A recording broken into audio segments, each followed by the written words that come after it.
सांगली जिल्ह्यात कुपवाड इथे नामांकित महाविद्यालयातल्या एका विद्यार्थिनीने 2 दिवसात आत्महत्या केल्या आहेत।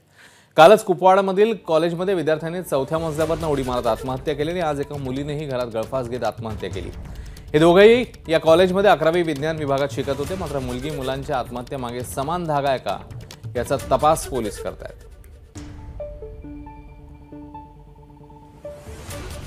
तर आत्महत्येमागच्या कारणांचा तपास सध्या सुरू झाला आहे। एकाच कॉलेजमधले 11वीत शिकणारे हे विद्यार्थी आहेत आणि 2 दिवसात या लागोपाठ आत्महत्या पाहायला मिळाल्यामुळे एकच खळबळ उडालेली आहे आणि या दोन्ही आत्महत्यांमागे काही समान धागा आहे का याचाही शोध सुरू झाला आहे। सांगलीच्या कुपवाड्यामधली ही घटना आहे आणि अधिकचा तपास आता सुरू झालेला आहे।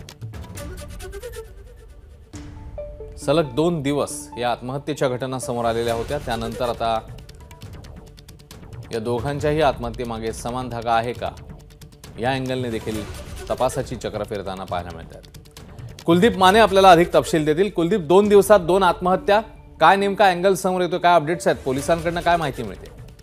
अश्विन, ज्या पद्धतीने या घटना घडतायत म्हणजे कालच मुलीनं 5 वाजता त्या कॉलेजच्या इमारतीवरून 4थ्या मजल्यावर उडी मारली होती आणि त्यावेळी त्या मुलीचे पालक हे कॉलेजच्या कॅम्पसमध्ये आलेत हे मुलीला कळल्यानंतरच हा सगळा प्रकार झाल्याचं देखील समोर आलं होतं आणि अवघ्या 24 तास पूर्ण होत आहेत त्याच्या अगोदरच ही एक दुःखद बातमी समोर येते की त्याच कॉलेजमध्ये शिकणाऱ्या मुलाचं देखील त्याच्या राहत्या घरी आत्महत्या केली। मिरजमधील सुभाषनगर भागामध्ये हा मुलगा राहत होता।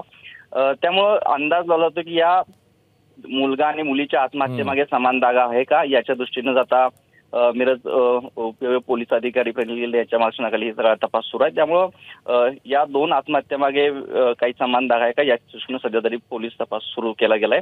मात्र एक दुर्दैवी घटना आहे की अगदी अल्पवयीन मुलं आहेत ही दोन्ही, या दोन्ही मुलांनी आपलं जीवन संपवलेलं आहे। या त्यामुळं पोलीस तपासामध्ये या दोघांच्या नेमक्या आत्महत्येमागचं वेगवेगळं कारण आहे का समान कारण आहे पोलीस तपासात समोर येईल।